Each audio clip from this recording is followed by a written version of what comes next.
joining us is Bhowmik, the Chief Business Officer of Manipal Global Skills Academy. Through its various programs, the Manipal Global Skills Academy seeks to address the gap between what the academia is producing and what the industry actually needs. Lastly, I'd like to get your thoughts on how you think the new education policy will change the skills landscape in India, and also how you see Industry 4.0 playing out. I would think that the new education policy is probably, 50 years too late. We should have definitely looked at this a lot earlier. The new education policy, a couple of things that are very critical. One is the whole concept of the credit bank, which gives a learner the flexibility to come back into the learning journey at any point in time and at any place of their choosing. So the fact that, after you leave your schooling, after you graduate from school, not everyone is privileged enough where they can afford higher education. And then there are a lot of people who might just want to get a vocational training. One of the reasons why India came up with the industrial training institutes and the polytechnic model was exactly that how do we provide vocational training at scale? Now, unfortunately, what happened during the wave was that quality became a suspect. And, the quality of education or the quality of training that you were getting in a polytechnic was always a question mark. And industry never engaged, right? So one of the biggest challenges has been to get industry and academia to work together. So the whole concept of credit banks, the whole concept of being able to come in and have a flexible learning journey is what I think the NEP has brought in, and that's a huge welcome change. The second thing that I think the NEP will have an impact on is the fact that certain subjects like data-based sciences or let's say programming skills are now being mandatory, made mandatory across most colleges.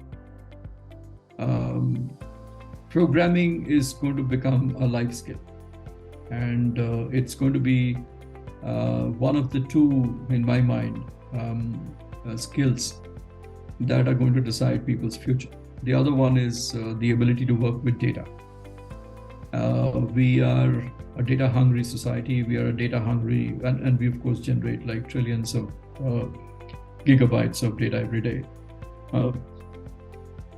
The whole concept of, or the whole potential of working in the data field, whether it be as a data scientist, as a data analyst, or even a data engineer, is very exciting. And it's again one of the areas in which the NEP has been focusing on.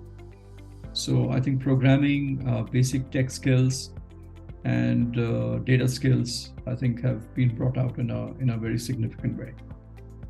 To your point about Industry 4.0, I think all of these skills are going to be required by Industry 4.0. Now, Industry 4.0 really is working backwards with the consumer in mind. So every product, every service is being designed backwards from the user journey.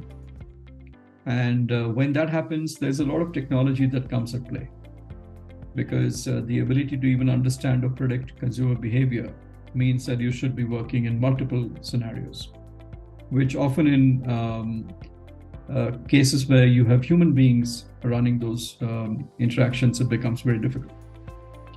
So Industry 4.0 will predicate a lot of its growth on data and data engineering skills.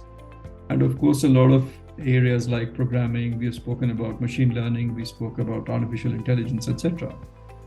Last but not the least, I think Industry 4.0 will also focus a lot on design. We don't spend too much time talking about design in this country. We don't spend a lot of time talking about research and development in this country.